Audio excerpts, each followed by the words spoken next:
Hello everyone, very good evening. I hope you are fine. Welcome to Expert Classes by Manju ma'am. Student, जैसा कि आप सभी लोग जानते हैं कि इस समय हम आप लोगों का जो है मॉडल पेपर स्टार्ट किए हुए हैं। ये मॉडल पेपर आप लोगों का जो बच्चे हमारे एमए थर्ड सेमेस्टर हैं, विषय कौन सा उनका है? तो विषय उनका जो है होम साइंस है स्टूडेंट। ठीक है, किसकी मैं बात कर रही हूँ? तो आपके होम साइंस विषय की मैं बात कर रही हूँ। ये जो है पेपर कौन सा है आप लोगों का? तो पेपर फर्स्ट है और पार्ट जो है आप लोगों का 5 ही है। 5 का जो है मतलब कल भी आपको हम पार्ट 5 दिए थे, आज का भी पार्ट 5 का ही कुछ क्वेश्चन जो है रिमेन बच गया था। एक ही क्वेश्चन कल की क्लास में हम बता पाए और आगे की क्वेश्चन जो है आज की क्लास में हम कवर करेंगे। ये यूनिट जो है आप लोगों का फर्स्ट का ये लास्ट चल रहा है स्टूडेंट, और आज जो है इसमें जो है सेकेंड यूनिट को भी हम जो है शामिल कर रहे हैं। पेपर का नाम है आप लोगों का advance study in human development. ये आप लोगों का क्या है? पेपर का नाम है, पेपर फर्स्ट है। जैसा कि अभी आप लोगों का क्या है, यूनिट टेस्ट स्टार्ट होने वाला है, तो हम सोचे कि पहले आप लोगों को जो है मतलब यूनिट टेस्ट के अनुसार जो है आप लोगों का फर्स्ट यूनिट जो है कवर कर दें, जिससे कि आप लोगों के क्वेश्चन काफ़ी हल हो जाए।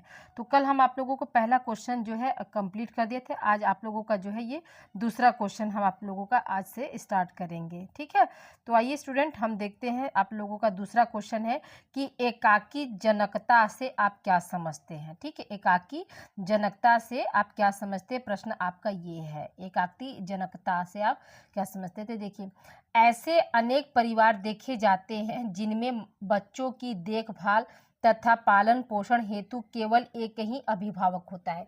एकाकी जनकता का मतलब होता है स्टूडेंट की सिंगल पेरेंट। ठीक है, जैसे देखिए बड़े बड़े जो सेलिब्रिटी हैं वो क्या है, सिंगल पेरेंट बनना जैसे ज़्यादा पसंद करते। जैसे आप सुष्मिता सेन को आप देख लीजिए, तो वो भी क्या है, सिंगल पेरेंट है। तो एकाकी जनकता का मतलब ये हुआ कि सिंगल पेरेंट, चाहे मतलब वो मेल भी हो सकता है और फीमेल भी हो सकती हैं। ठीक है, अब आइए देखिए, क्योंकि दोनों में से किसी एक की मृत्यु हो जाती, कभी कभी मृत्यु होने के भी बाद भी मतलब एकाकी जनकता मतलब फादर की मृत्यु होगी तो माँ की पूरी जिम्मेदारी होगी, और माँ की मृत्यु होगी तो पूरी क्या होगी, फादर की जिम्मेदारी हो गई। आजकल एक अभिभावक परिवारों की संख्या बढ़ती जा रही है। देखिए हमने क्या बताया कि एक सिंगल पेरेंट की जो है क्या है जो है संख्या बढ़ती जा रही है। जैसे अभी हमने आपको बताया ना कि बड़े बड़े जो सेलिब्रिटी होती है तो वो शादी नहीं करना चाहते, लेकिन हाँ सिंगल मदर और सिंगल फादर की जो भूमिका वो बहुत अच्छी तरीके से निभाते हैं। फिर क्या, इसके लिए दो कारण उत्तरदायी हैं, यानी कि जो सिंगल मदर जो बन रहे हैं या सिंगल फादर बन रहे हैं, तो उसके लिए कौन कौन से जो फैक्टर है वो जिम्मेदार है? तो उसके लिए क्या है, दो फैक्टर जो है ज़्यादा जिम्मेदार। पहला क्या है, प्रथम तो या प्रथम जो है ना, प्रथम तो हो गया, प्रथम तो यह है कि अधिकांश एकाकी जनकता का कारण विवाह विच्छेद है ना, यानी क्या है, डाइवोर्स हो गया, अर्थात तलाक होता है। जैसे क्या है, लोग मतलब वैचारिक मतभेद हो गया, सोचते हैं कि चलो बच्चा का जन्म हो जाएगा तो हो सकता है कि हम लोग के बीच में क्या हो जाए, बॉन्डिंग अच्छी वाली बन जाए, लेकिन वो बॉन्डिंग किसी कारणवश नहीं बन पाती है, तो दोनों पति पत्नी क्या करते हैं, अलग हो जाते हैं और जो है एकाकी पेरेंट का जो है भूमिका वो निभाते हैं। अब आइए देखिए आगे हम बात करते हैं। देखिए, बजाय किसी अभिभावक की मृत्यु के तथा, ठीक है, यानी कि मतलब तलाक हुआ तो इसमें किसी की मृत्यु नहीं हुई, लेकिन क्या है, वो अपनी स्वेच्छा से वो अलग हो गए और सिंगल पेरेंटिंग केयर करने के लिए जो है वो मतलब एक तरह से अपने आप को मेंटली जो है तैयार कर लिया। ठीक है, और उसमें क्या किसी की भी मृत्यु नहीं हुई है। तथा दूसरा यह है कि आजकल अवैध संतानों को भी जन्म दिया जाता है। यानी कभी कभी क्या होता है, जैसे प्यार कर लिया, बहुत सी लड़कियां होती हैं, बहुत से लड़के जो होते हैं, प्यार मतलब प्यार का झांसा देकर फिर क्या करते हैं, लड़की को छोड़ देते हैं। और लड़की क्या है, अगर उसके पेट में अगर बच्चा आ गया तो इमोशनली अटैचमेंट उनसे हो जाता है। वो कहती कि नहीं, ये मेरे प्यार की निशानी है, मैं अपने प्यार की निशानी को जन्म दूंगी। तो ये क्या हुआ, एक तरह से अवैध जन्म हुआ। ठीक है, अवैध जन्म हुआ, यानी कि उसका पिता नहीं है, उसका पिता को मतलब बता, उसका पिता जो है वो स्वीकार नहीं करे कि ये मेरी संतान है। अवैध संतानों का क्या हो रहा है, जन्म दिया जा रहा है। इसकी वजह से भी क्या हो रहा है, सिंगल पेरेंटिंग जो है बढ़ती जा रही है। ठीक है, एवं माता पिता अकेले उसका पालन पोषण करते हैं। ठीक है, चाहे वो माँ बने या पिता बने, वो क्या करे, अकेले उनका पालन पोषण कर रहे हैं। अविवाहित लड़कियों में माता बनने का साहस उत्पन्न हो गया है। ठीक है, ऐसा नहीं है कि विवाह जरूरी है माता बनने के लिए। वो क्या कर रही है, वो सिंगल पेरेंट बन के मतलब किसी बच्चे को गोद लेकर एडॉप्ट करके क्या करती हैं, जो है अपनी माता का जो है ख्वाहिश जो है पूरा करती है। फिर यद्यपि हमारे देश में अभी भी ऐसे प्रकरणों की संख्या जो है बहुत कम है, यानी अभी ये उतनी तेजी से नहीं पाया गया है जितने तेजी से विदेशों में है। ठीक है, सिंगल पेरेंटिंग जो है अभी हमारे भारत में है, लेकिन क्या है, सीमित, अभी दायरा उसका क्या सीमित है, लेकिन विदेशों में क्या है, इसका दायरा जो है बहुत ज़्यादा है। अब आइए देखिए हम आगे बात करते हैं कि आगे में क्या है। आगे में देखिए, वन पेरेंट फैमिली का एक कारण यह है कि हमारे देश में प्रायः माता की मृत्यु के पश्चात पिता अपने बच्चों के पालन पोषण की जिम्मेदारी या तो स्वयं निभाते हैं या अपनी माता या अन्य महिला संबंधी की सहायता से बच्चों का पालन पोषण कर लेते हैं। कई बार विधुर पुरुष, माने विधुर मतलब जिनकी पत्नी मर गई है, उनको क्या बोलते हैं, विधुर बोलते हैं, अपने बच्चों की ही खातिर पुनर्विवाह नहीं करते हैं। यानी बहुत से पुरुष ऐसे हैं हमारे समाज में जो कि क्या होता है, अपनी पत्नी के मरने के बाद क्या करते हैं, वो दूसरी शादी नहीं करते, वो अपने मतलब माता के थ्रू, मतलब जैसे बच्चों की जो दादी हैं उनका, दादी जो है पोता पोती का देख रेख करे, सगे संबंधी जो महिलाएं उनका देख रेख, बच्चे की अच्छी से परवरिश वो कर देंगी। तो इसके लिए क्या करते हैं, वो दूसरी शादी नहीं करते हैं, क्योंकि उनके दिमाग में ये चलता है कि जो दूसरी शादी होगी तो जो दूसरी औरत आएगी, दूसरी पत्नी आएगी, वो मेरे बच्चों को क्या उतना प्यार, उतना अपनापन नहीं दे पाएगी। मतलब कहने का मतलब यहाँ पे क्या है कि वो सौतेला व्यवहार करेगी। ठीक है, तो और ये क्या है, हमारे समाज में देखा भी गया था, बहुत रेयर केस में जो है सौतेली माँ जो होती है अच्छी होती है, लेकिन 99.9%, ठीक है स्टूडेंट, 99.9% जो होती हैं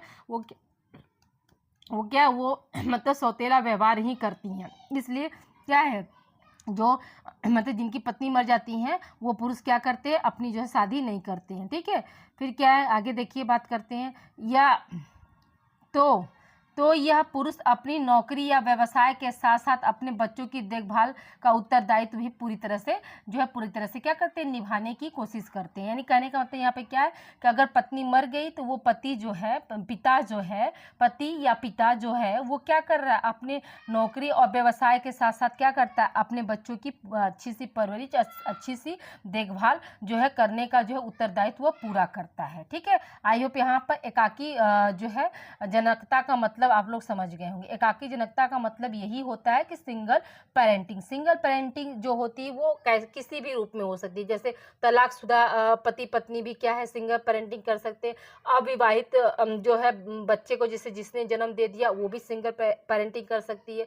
तीसरा क्या है, बहुत से लोग क्या होते हैं बिना विवाह के जो है बच्चे एडॉप्ट करके, जैसे सुष्मिता सेन का मैंने एग्जांपल दिया, वो क्या है बहुत बड़ी सेलिब्रिटी है और वो क्या है, वो सिंगल पेरेंट की जो भूमिका निभा रही हैं। यानी उन्होंने क्या किया, 2 बेटियों को गोद लिया है और वो 2 बेटियों की माँ है। ठीक है, यही होता है क्या है, एकाकी जनकता। अब समझ में आ गया आप लोगों को। अब आइए देखिए दूसरे प्रश्न की ओर बढ़ते हैं।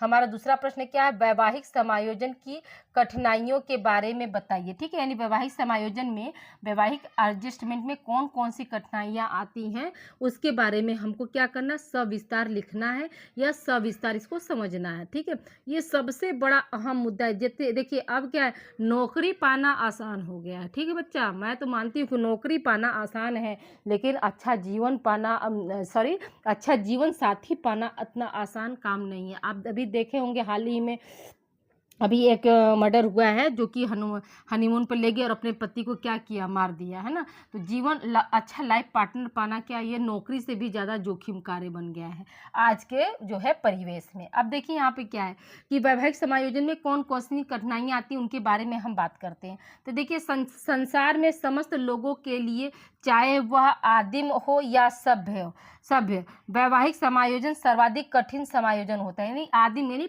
पहले से चला आ रहा या अभी हम सभ्यता वाली, जब से सभ्यता स्थापित हुई तब से बात कर रहे हैं, तो हर युग में क्या है, वैवाहिक समायोजन जो होता है वो कठिन कार्य होता है जो नव दंपत्ति को करना पड़ता है। कुछ परिस्थितियां ऐसी होती हैं जो वैवाहिक समायोजन को कठिन बनाने में महत्वपूर्ण भूमिका निभाती हैं। यह परिस्थितियां क्या होती हैं, निम्नलिखित होती हैं। ऐसा बहुत सी परिस्थितियां होती हैं जो क्या करती हैं, वैवाहिक जीवन में क्या होती है, समायोजन को करने में क्या करती हैं, बहुत बड़ी भूमिका निभाती है। और कौन कौन सी परिस्थितियां ऐसी होती हैं जिनमें क्या है, वैवाहिक जीवन से संबंधित समायोजन करना जो है कठिन होता है। तो पहला पॉइंट की बात करते हैं, विवाह के लिए सीमित तैयारी। यानी विवाह करने के लिए क्या है, समय कम है या सीमित तैयारी है। जैसे यहाँ पे क्या, विवाह से संबंधित बहुत सी बातों की जानकारी युवक और युवतियों को विवाह से पूर्व ही हो जानी चाहिए, परंतु हमारे देश में विवाह से पूर्व जो है विवाह से संबंधित बातों को करने में संकोच रहता है। यानी कहने का मतलब क्या हुआ कि हमारे जैसे भारत देश में क्या है, विवाह जो है, ठीक है, विवाह की तैयारी जो है माता पिता करते हैं, सारा परिवार के, वो परिवार कैसा है, वो लड़का कैसा, ये सब कुछ क्या होता है माता पिता जानते हैं, लड़की को कुछ नहीं है या लड़के को कुछ नहीं पता रहता, जबकि ये क्या है, गलत है। यानी लड़का लड़की को भी एक दूसरे के परिवार के बारे में जो है पता होनी चाहिए और इसमें जो है खुल के बात करनी चाहिए, इसमें कोई संकोच नहीं होना चाहिए। ये भी क्या है, कहीं ना कहीं जो है एडजस्टमेंट में जो है कठिनाई उत्पन्न करती है। अब आइए आगे की बात करते हैं। दूसरा पॉइंट हमारा क्या, विवाह की भूमिका। विवाह की भूमिका में हम किसकी बात करेंगे, तो भारतीय संस्कृति में अनेक कारण, ठीक है, कर्म नहीं होगा यहाँ पर, कारण से विवाह को एक धार्मिक संस्कार माना जाता है। जो भारतीय संस्कृति है, इंडियन कल्चर है, उसमें क्या है, बहुत सारे कारण हैं जिसको हम विवाह को क्या है, धार्मिक जो है संस्कृति के रूप में मानते हैं। यज्ञ और अनुष्ठानों में पत्नी की भूमिका महत्वपूर्ण मानी जाती थी। यानी कहने का मतलब यहाँ पे क्या है कि जो भी आप पूजा पाठ करते हैं वो पूजा पाठ तभी सफल होगी जब आपकी जीवन संगनी क्या है, आपके साथ होगी। यानी कहने का मतलब क्या है कि आपको पूजा पाठ का फल जो है, मेल पर्सन को, स्पेशली मेल पर्सन को पूजा पाठ का फल तभी मिल सकता है जब क्या हो, उसकी पत्नी उसके साथ हो। देखो भाई, हम लड़कियों का कितना वर्चस्व है ना, यानी हमारे बिना क्या है, वो बिल्कुल अधूरे हैं। यानी हमारी भूमिका क्या है, सदियों से रही है और आज भी रहे है और कल भी रहेगी, है ना। फिर देखिए, विवाह का महत्वपूर्ण उद्देश्य संतान उत्पत्ति होता था। पुत्र संतान का जन्म विशेष रूप से महत्वपूर्ण था। यानी कहने का मतलब यहाँ पे क्या हुआ कि जो है विवाह के बाद जो है, विवाह का उद्देश्य क्या है, अपने जैसे प्रोजनी को कायम करना, अपने जैसे संतान को जो है जन्म देना, अपने जैसे अपने कुल का जो है दीपक देना, यही क्या है, विवाह का जो है मुख्य उद्देश्य था। उसमें भी विशेष रूप किसको माना जाता, पुत्री को नहीं माना जाता था। क्या माना जाता था कि नहीं नहीं, हमको बेटा ही होना चाहिए, है ना। और कहीं ना कहीं क्या है, मैक्सिमम लड़कियों की मानसिकता भी होती है, अपने तो बेटी रहती हैं लेकिन ख्वाहिश क्या होती है, बेटों की रखती, नहीं मेरे को क्या हो, मेरे को पहला बेटा जन्मे, है ना। बहुत सी लड़कियों का ऐसा सोच होता है, जबकि ऐसा नहीं होना चाहिए। चाहे बेटा हो चाहे बेटी हो, दोनों क्या है, दोनों हमारे लिए क्या हो, समान है। और आज क्या है, आज हम वेल एजुकेटेड मतलब गर्ल्स हैं, तो हमारी जो है थिंकिंग भी क्या होनी चाहिए, वेल एजुकेटेड होनी चाहिए, ठीक है। फिर क्या, परंतु वर्तमान समय में विवाह की उपरोक्त प्राचीन धारणा जो है बदल रही है। प्राचीन काल के विवाह से संबंधित कठोर नियम अब परिवर्तित हो रहे हैं। अतः विवाह को अब जन्मों का बंधन न मानकर एक क्या है, समायोजन माना जा रहा है, ठीक है। पहले क्या था, पहले जो है विवाह को जो है 7 जन्मों का बंधन मानते थे। भैया एक जन्म में तो निभ ही नहीं पा रहा है और हम 7 जन्म की बात करते हैं। हाँ, खैर लड़कियां जो होती हैं बहुत ज़्यादा इमोशनली अटैचमेंट रहती हैं इन सब चीज़ों से। वो सोचती हैं, अपने पति को ना देवता के रूप में देखती हैं, मतलब इतना ज़्यादा प्यार, इतना ज़्यादा मतलब अपने पति के प्रति इनोसेंट रहना कि नहीं, आप मतलब आप हो तो दुनिया की हर खुशी है ना। ये मतलब एक फीलिंग अपने अंदर से तो आ ही जाती है। जैसे मेरे अंदर भी ये सारी फीलिंग है, जैसे मैं अपने पति को मतलब बिल्कुल मतलब as a friend, as a मतलब जैसे सब कुछ मतलब सब रूप में मैं उनको देखती हूँ। और वो कहीं ना कहीं क्या है, मेरे लिए मतलब उस तरह से रहते भी हैं, तो इसलिए मुझे बड़ा अच्छा लगता है कि नहीं, ये मेरे लिए सबसे बड़ा प्लस पॉइंट है। देखिए, पैसा कम हो लेकिन क्या हो, लाइफ पार्टनर अच्छा हो। आप नमक रोटी खाओ बट सुकून से खाओ, है ना, चैन से खाओ, एक अच्छी नींद आप चैन से लो, वो सबसे बड़ी दौलत है। आप बाहर जाइए, आपको जहाँ भी आपके पति का एहसास हो, आपका पति आपके साथ खड़ा हो, तो वो जो खड़ा होना ना, एक अपने आप में ही क्या होता है, एक बहुत ज़्यादा मतलब प्राउड फील कराता है कि नहीं नहीं कुछ तो है ना। तो हमारा जो वजूद है, मतलब मैंने कहा ना कि जैसे हमारे यहाँ क्या है, मतलब विवाह को जो एक संस्कार के रूप में और जन्मों जन्मों का बंधन माना जाता है। और हमारा तो यही है कि भाई लड़ो भिड़ो कुछ भी करो, लेकिन अपने जैसे अपने घर को छोड़ के मत जाओ, अपने पति को छोड़ के मत जाओ, है ना। कुछ भी करके अपने घर रहना है, अपने पति के साथ रहना है। ऐसा जैसे हमेशा मतलब होना चाहिए। खैर भाई, जिनका जैसे शादी टूटता है तो कोई बहुत सारे रीज़न हो सकते हैं, ऐसा हम नहीं कर सकते हैं, लेकिन जो है मतलब कोशिश ये हो कि सबकी, जैसे मैं तो यही जो है प्रार्थना करती हूँ कि मेरे जितने भी स्टूडेंट हैं सबको अच्छे पति मिले, प्यार करने वाले पति मिले, केयर करने वाले पति मिले। जैसे मेरे हैं, गुस्साते हैं तो क्या से कि मुझे अकेला नहीं छोड़ते, कहीं भी अकेला नहीं छोड़ते, ये बहुत बड़ी प्लस पॉइंट है मेरे साथ। तो इसलिए मुझे भी लगता है कि नहीं नहीं, हाँ, बंदे में कुछ दम है और क्या करना चाहिए, मतलब जितना हो सके अपना जो है जिम्मेदारियां हैं उसको अच्छे से निभाना चाहिए। तो पहले जो था ये क्या था, पहले आज से 50 साल पहले क्या था, देवता के समान पूजना, ठीक है, अपने आप को दासी मानना, ऐसे ये सब सारी जो थी भ्रांतियां थी। लेकिन धीरे धीरे क्या हो रहा है, अब उनमें जो है परिवर्तन हो रहा है। ये सब चीज़ें जो है होना चाहिए। तो ये विवाह की भूमिका भी क्या करती है, बहुत बड़ी भूमिका निभाती है, किसमें, वैवाहिक जीवन के समायोजन में, ठीक है। अब आइए देखिए अंतरजातीय विवाह। अंतरजातीय विवाह में क्या है, तो वैवाहिक समायोजन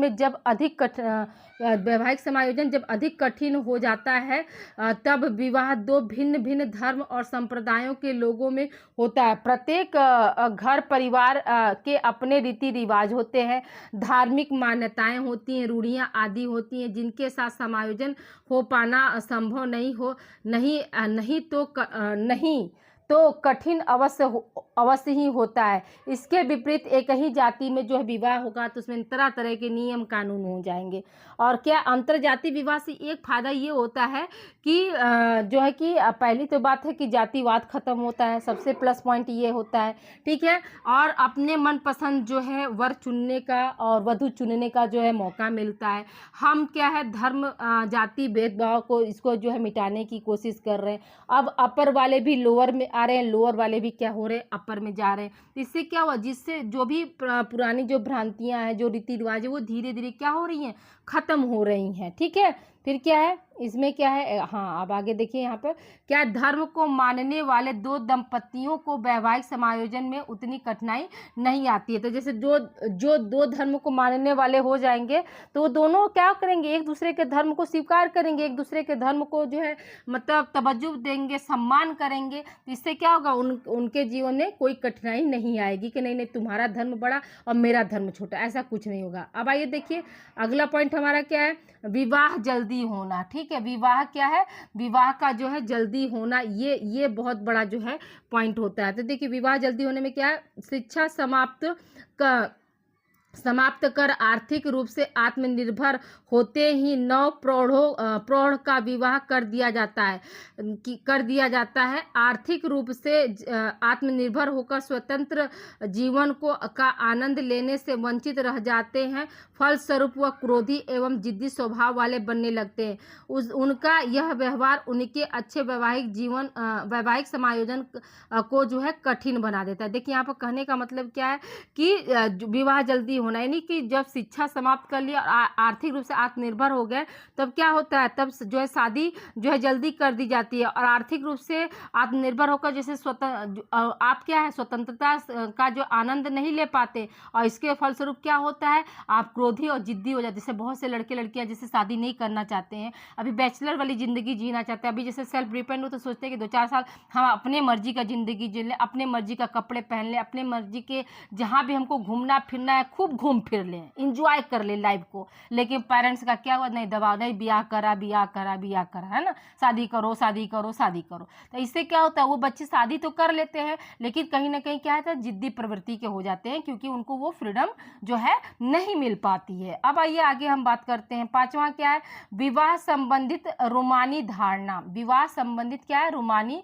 धारणा के बारे में बात करते हैं। देखिए अधिकांशतः जो प्रौढ़ की विवाह संबंधित बहुत प्रेम में या रूमानी होता है, उसकी शुरुआत प्रायः, यहाँ पर प्रयाग नहीं होगा, प्रायः किशोरावस्था में ही हो जाती है। यानी कहने का मतलब क्या हुआ कि जब आप एडोलसेंस में जाते हैं, किशोरावस्था में जाते हैं, तभी क्या करते हैं, अपने सपनों का राजकुमार और अपने सपनों की राजकुमारी और रानी क्या करते हैं, आप लोग चुन कर खाली हो जाते हैं, ठीक है। और सोचते हैं कि नहीं दुनिया का सबसे ज़्यादा सुख ये मतलब यही बंदा देगा। उसके बाद क्या होता है, 4 साल 5 साल 10 बीतते फिर क्या होता है, एक दूसरे को जाने रहते हैं, एक दूसरे को वो किए रहते हैं, फिर बाद में विवाद का कारण बनता है। तुम तो शादी से पहले कहते कि मैं ऐसे रखूंगी, तुम तो शादी के पहले कहते कि मैं ऐसे रखूंगा, अब बाद में क्या होता है, ये सब जो है जड़ता है। रूमानी मतलब एकदम बिल्कुल मतलब सपनों में लिप्त हो जाना, है ना, मतलब अपने सपनों के राजकुमार के दुनिया में खो जाना, रूमानी प्रेम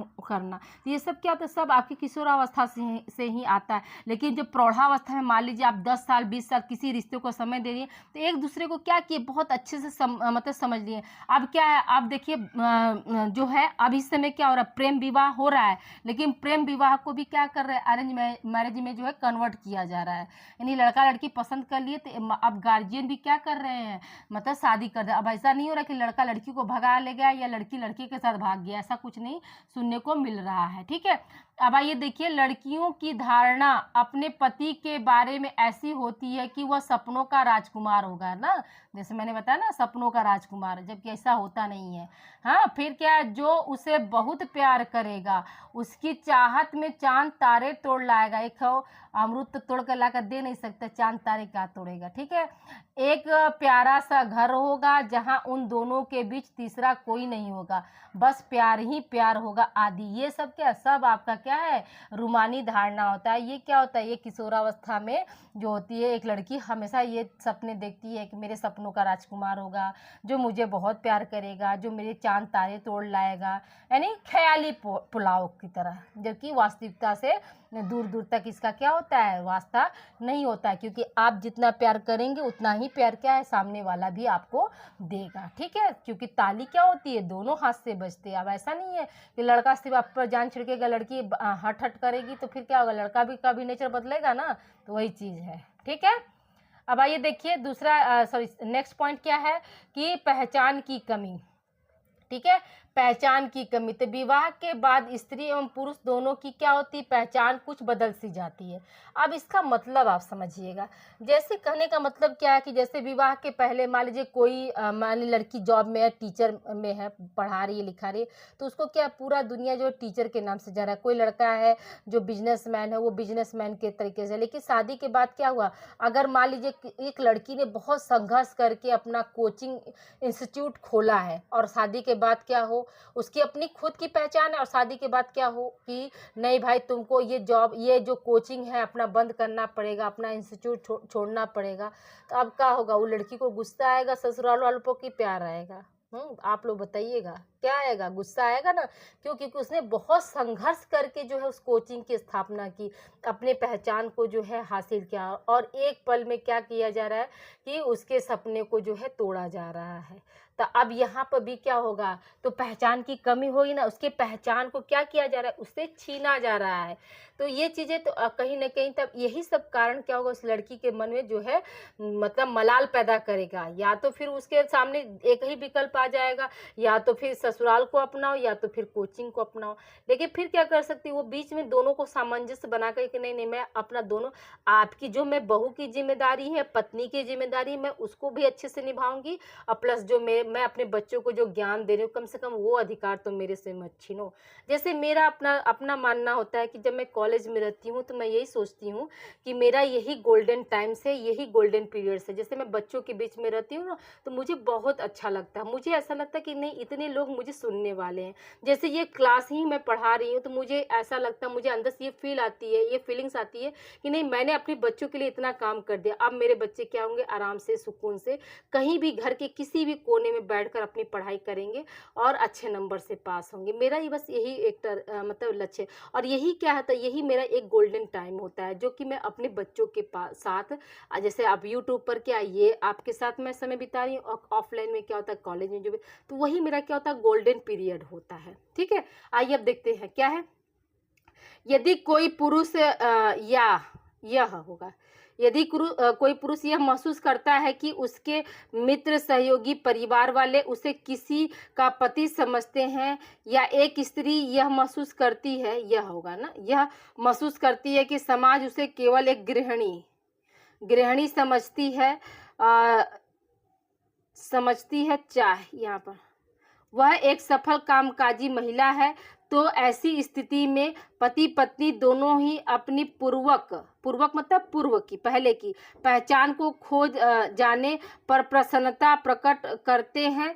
जो पहचान उन्होंने अप्रसन्नता हो गया यहाँ पे, अप्रसन्नता प्रकट कर जो उन्होंने बहुत पहले क्या बहुत संघर्ष करके जो है बनाई थी, जिसका एक मिनट जिसका उनके लिए अत्यधिक मूल्य था। अतः वह ऐसी स्थिति में जिसका उनके लिए अत्यधिक मूल्य था, अतः वह ऐसी स्थिति में उनके वैवाहिक समायोजन को मतलब बनाना क्या होता है, कठिन हो जाता है। ठीक है, अब आइए देखिए अगला प्रश्न हम देखते हैं कि जीवन साथी के साथ जो है समायोजन कैसा होना चाहिए। तो आइए देखिए जीवन साथी के बीच जो है हमारा समायोजन कैसा होना चाहिए। तो देखिए क्या है, वैवाहिक जीवन में, ठीक है, वैवाहिक जीवन में सबसे बड़ी समायोजन की समस्या जीवन साथी के साथ समायोजन का ही होता है। पति पत्नी का पारस्परिक संबंध मधुर होना सुखी वैवाहिक जीवन के लिए अत्यंत आवश्यक है। पति पत्नी दोनों में एक दूसरे के साथ सहयोग बनाने की भावना तथा इच्छा होना जरूरी है, तभी वह एक दूसरे के साथ अच्छा समायोजन जो है स्थापित कर पाएंगे। तो ये बात भी 101% सही है कि दोनों में अगर अच्छा प्रेम भाव रहेगा तभी तो गाड़ी आगे चलेगी, नहीं तो क्या होगा, फिर आगे बहुत गड़बड़ हो जाने वाला है। तो क्या है, दोनों के बीच क्या होना चाहिए, मधुर संबंध का पाया जाना होना चाहिए। ठीक है, फिर क्या, अच्छे वैवाहिक समायोजन के लिए यह आवश्यक है कि पति और पत्नी दोनों एक दूसरे से संवेगात्मक रूप से जुड़े तथा एक दूसरे को प्यार दें और लें, है ना। क्या है, इमोशनली अटैचमेंट होना चाहिए, एक हाथ से दो एक हाथ से लो, यानी एक दूसरे को क्या करना चाहिए, प्यार देना चाहिए और प्यार लेना चाहिए। ठीक है, ऐसे पुरुष जिन्हें बचपन में अपने संवेगों को प्रदर्शित करने पर नियंत्रण रखना सिखाया जाता है, वह न तो अपना स्नेह दर्शा पाते हैं और न ही अपने भय को प्रदर्शित कर पाते। जैसे बचपन से अगर किसी को बहुत डरा धमका कर आप रख रहे हैं तो वो जो पुरुष होगा आगे चल के भी क्या करेगा, अपने पत्नी से ना तो प्यार कर सकता है और न ही क्या है आप भय को प्रदर्शित कर सकता है। फिर क्या, ऐसे पुरुष वैवाहिक जीवन में अपनी पत्नी के प्रति क्या होते, ठंडे होते हैं और अलग अलग रहने वाले होते हैं। यानी कहने का मतलब क्या हुआ कि उनका कोई मतलब जो है वैवाहिक जीवन में या अपनी पत्नी के प्रति कोई आकर्षक ही नहीं रहेगा और ना ही कोई मतलब रोमांस रहेगा, ना ही रोमांटिक मूड के वो रहेंगे, बिल्कुल क्या होंगे, निष्क्रिय प्राणी जैसे रहेंगे। फिर क्या है, ऐसे पुरुष वैवाहिक जीवन में अपनी पत्नी के प्रति ठंडे और अलग अलग रहने वाले होते हैं। यह स्थिति महिलाओं पर भी लागू होती है। पति पत्नी के इस तरह के व्यवहार वैवाहिक समायोजन को कमजोर बनाते हैं। विवाह के उपरांत जीवन साथी में से समायोजन को कुछ तत्व जो है प्रभावित करते हैं और वो तत्व क्या है, निम्नलिखित है। कौन कौन से तत्व जो है प्रभावित करेंगे, उन तत्वों के बारे में भी आइए हम बात कर लेते हैं। तो पहला क्या है, आदर्श जीवन साथी की अवधारणा। ठीक है, तो सबसे बड़ा क्या होता है, आदर्श जीवन साथी के प्रति क्या आपका कॉन्सेप्ट है उसका क्लियर होना। फिर क्या, आवश्यकताओं की पूर्ति और संतुष्टि, यानी जो भी हमारी जरूरतें हैं उसको क्या हो, लाइफ पार्टनर पूरा करने वाला हो और अपने वैवाहिक जीवन से हम क्या हो, संतुष्ट हो। पृष्ठभूमि की समानता, यानी ऐसा ना हो कि भैया आप जो है भारतीय हो और शादी कर लिए अंग्रेज से, हाँ तो वहाँ पर भी क्या होगा, वो किड़बी इंग्लिश बोलेगी, आपको समझे में नहीं आएगा। तो पृष्ठभूमि की भी क्या होनी चाहिए, समानता होनी चाहिए। फिर क्या, एक समान रुचियाँ भी होनी चाहिए ना, एक समान रुचि है मतलब एक दूसरे की चॉइस को अपना चॉइस बना रहे हैं, एक दूसरे की रुचि को अपना रुचि बना रहे हैं, तब यहाँ पे क्या होगा, सामंजस्य स्थापित होगा। अब जैसे मान लो किसी को खीर पसंद है तो किसी को कॉफ़ी पसंद है, ठीक है, तो खाने के मान लीजिए तो उसमें एडजस्ट हो जाएगा, है ना। मतलब कोई ज़्यादा रोमांटिक है कोई कम है तो इसमें क्या होता है, झगड़ा लड़ाई होने लगता है।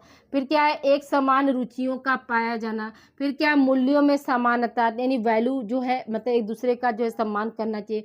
भूमिका की अवधारणा, यानी जो है मतलब स्त्री हो चाहे पुरुष हो, सबकी क्या होती, एक समान भूमिका होती, इसको भी देखना चाहिए। फिर क्या है, आपका जीवन प्रतिमान में परिवर्तन, जीवन प्रतिमान में परिवर्तन, तो इसमें क्या है, जीवन साथी के साथ समायोजन अर्थात जीवन प्रतिमान को पुनर्गठित करना, मित्रता तथा सामाजिक क्रियाओं, यहाँ पर क्रियाओं बना लीजिए, क्रियाओं का पुनरुद्धार करना और व्यावसायिक आवश्यकताओं में परिवर्तन लाना पति पत्नी दोनों के लिए एक कठिन कार्य है, परंतु सफल वैवाहिक समायोजन के लिए इस कार्य को क्या है करना जरूरी भी होता है, अन्यथा समायोजन क्या होगा, ठीक इसके विपरीत हो जाएगा, यानी कोहराम जो है घर में मचने लगेगा। अब देखिए स्टूडेंट, जो बच्चे हमारे बीए हैं, ठीक है, बीए का जो है इस पे क्या है, आप लोगों का जो है राजनीतिक, ठीक है, राजनीतिक साइंस, राजनीतिक शास्त्र का जो है क्लास जो है इस चैनल पर जो है आप लोगों के चल रहे हैं, जिसमें जो है फर्स्ट सेमेस्टर, ठीक है, थर्ड सेमेस्टर और क्या है आप लोगों का जो फिफ्थ सेमेस्टर के बच्चों का जो है क्लास, इस पे मॉडल पेपर इस समय चल रहा है। तो अगर आपके भाई बहन छोटे हैं जो बीए की क्लास कर रहे हैं, जिन्होंने राजनीतिक शास्त्र लिया है, तो उनको आप ये चैनल प्रोवाइड कर दीजिए। वो बिना किसी बुक के जो है यहाँ पर जो है अपनी तैयारी जो है बेहतर कर सकते हैं।